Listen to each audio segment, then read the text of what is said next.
Crise partielle simple. La personne demeure consciente.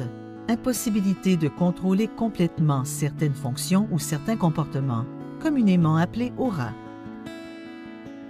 Ces crises ou auras se caractérisent par des sensations étranges ou inhabituelles, une sensation de dérangement ou de sensibilité dans la région de l'estomac, des odeurs ou des anomalies visuelles. Parmi les autres caractéristiques des CPS, signalons des mouvements secs ou de l'agitation, une distorsion auditive et un sentiment soudain de peur. Les crises partielles simples ne sont pas habituellement associées à des altérations de la conscience ou de la mémoire.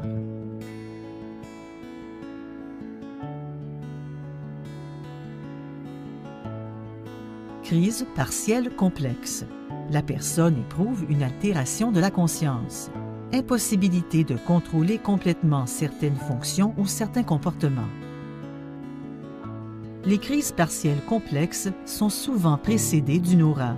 Les auras ne sont pas des actes inconscients. Ce sont les avertissements conscients qu'un patient peut ressentir, comme des odeurs ou des goûts étranges, ou des sentiments de déjà-vu ou de peur, pour n'en nommer que quelques-uns.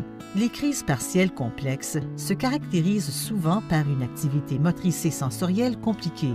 Elles peuvent s'accompagner d'altérations de la conscience ou de la mémoire.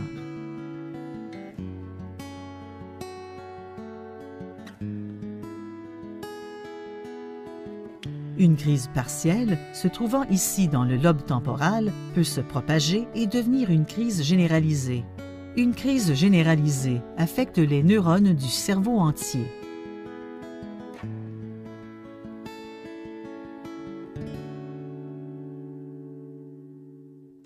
Une convulsion généralisée se produisant en deux phases. Phase tonique, raidissement des muscles, la personne perd connaissance et tombe, tandis que son corps se raidit. Phase clonique, les membres s'agitent et se contractent. Après la crise, la personne reprend lentement connaissance. Lorsqu'elle se réveille, elle est souvent confuse et désorientée.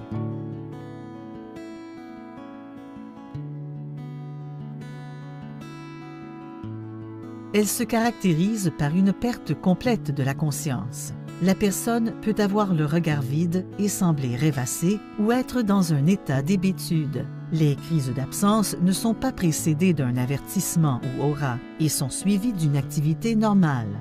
La crise elle-même s'accompagnant de très peu de mouvements, elle peut souvent échapper aux autres.